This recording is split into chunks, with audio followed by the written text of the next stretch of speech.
from cleansing to glory. Before there can be a glory, there first needs a cleansing. So from cleansing to glory. Now if I ask you a question, how many of you are praying to see the glory manifest in your life? I'm sure every hands will go up. And if I ask the same question, how many of you are praying or desiring to see the glory manifest in your church or ministry? All pastors' hands and all ministry leaders' hands will go up. Am I right, everybody? But before the prophet Moses could come and stand in the glory presence of God, he first had to cleanse himself. In Exodus chapter 3 verse 5 we read that the Lord told him, remove your shoes. You are standing on holy ground. Don't take a step closer. First remove your shoes. Meaning, cleanse yourselves. The shoe symbolizes defilement. Because he had walked all over. That's why God told the prophet Moses, remove your shoes. Because the shoe had all the filth walking everywhere. Of course, the prophet Moses was not looking after chickens, he was looking after sheep. So sheep poo was there, right? And you step on the sheep poo, on the urine, all the dirt and all the stuffs were there. So, this symbolizes uncleanness, abomination, filthiness. The Lord said, remove that. Before you can come into my glory, remove. And secondly, you read in Exodus chapter 19, the Lord told the prophet Moses to prepare the children of Israel to see his glory. But before that, they need to cleanse themselves for 3 days. Prepare their hearts, prepare their minds, remove all the filthiness from them before they can come before a holy God to see his glory. So this is the word of the Lord. From cleansing to glory. Before you can receive the glory of God for your personal lives as well as for your ministry or for your church, cleansing must first take place. So, unless and until we as an individual or a church as a whole cleanses and purifies, which is the work of sanctification. Unless you do that, God will not fill you or your church with his glory. He cannot do that. He may bless you. The blessings will be there. His presence will come. But not the glory. Now, you please try to imagine like that. If that day, when the Lord told the prophet Moses to remove his shoes, what if he had said, no, I will not do that? You try to imagine now. And I will tell you now, I will share with you now a true incident that took place in my ministry. We were conducting a women's conference in Tanzania, in the northern part of Tanzania. So on the last day of the meeting, I usually will lay my hands on all the women to impart the last day's anointing that's been reserved for them according to the word in Psalm 16 verse 11. So there were about 3,000 women, no, not 3,000, 2,000 who had come from all over South Africa for the conference. So I told them, this is what we are going to do. We are going to fast and pray. And the Lord clearly told me, ask them to remove all their shoes, put them outside before they enter into the auditorium.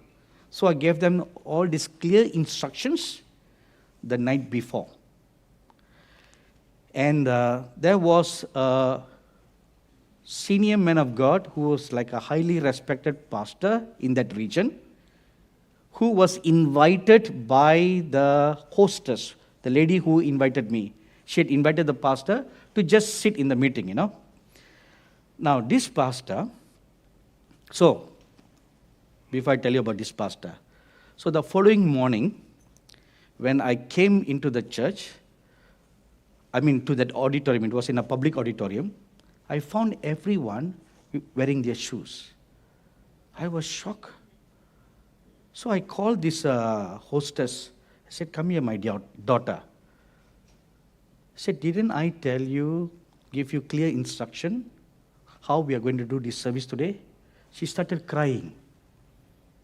She said, "Papa, I want to tell you something." I said, "What is it?" That man, after you left yesterday, he went up to the stage and he told them, "Oh, we shall not remove our shoes because it's an Indian culture. We are Africans. We don't want to follow the Indian culture. It's a cultural thing for them to do. So you don't need to remove your shoes. You just come because God receives you as you are." He told them that. And so now what shall we do? Everybody have gathered. So I just went to a corner. I removed my shoes and I put it, because I have to obey what God told me to do. I removed my shoes, I left it in the corner. I ministered in the meeting. During the time of laying of hands, the Lord never showed up. He never came. Because of disobedience. He never came. So I ended up laying empty hands on empty heads. Don't laugh. Don't laugh, please. This is not a funny thing. And I was so upset, very upset. Because this involves people's destiny, and all it took was one man to destroy everything. So I was very upset. I told that hostess, "I will never come back to your city if you will repeat this one more time.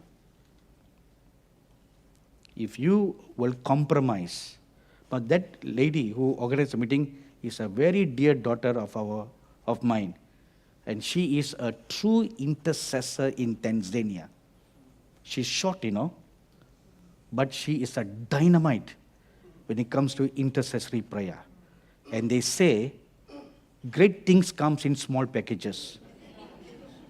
Small woman, only this height, and small, thin, but a powerful intercessor.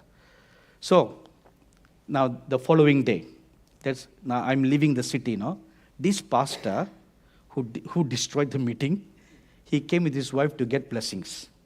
So he told me, Prophet, we are expecting God to bless us with another child. We already have a child, we want another child, and there's been a long gap between the first child and the child to be. So will you please bless me? When it comes to prayer, I will always put away my personal feelings and pray for the people according to what they ask. But that day when I stood to pray, the Lord told me, "I'm not going to hear your prayer if you will pray for them, and tell him for what he did, I am not going to bless them. I'm shutting their womb, and they will never have a child." And I told him that. See, if you destroy the temple of God, God will destroy your house. So when they refuse to remove the shoes, see what happened? They missed the glory. It's not a cultural thing, no? It's a biblical thing. I've seen this happening all over my meetings, all over the world. Not all the time, but in some occasions, suddenly the glory of God comes. A mighty angel comes, and they always tells me, ask them to remove their shoes. The first time I remember this happened was, I think maybe in the year 2001. I was ministering in St. Louis. And so the angel of the US, I saw him standing at the Statue of Liberty. And he was so huge and gigantic, about hundreds of feet tall. And he said, "I am coming now to give you a word for this nation. Ask them to remove their shoes." So I told everyone to remove their shoes. And there was a keyboard player seated behind the keyboard or the organ. And they had a covering all around the organ, so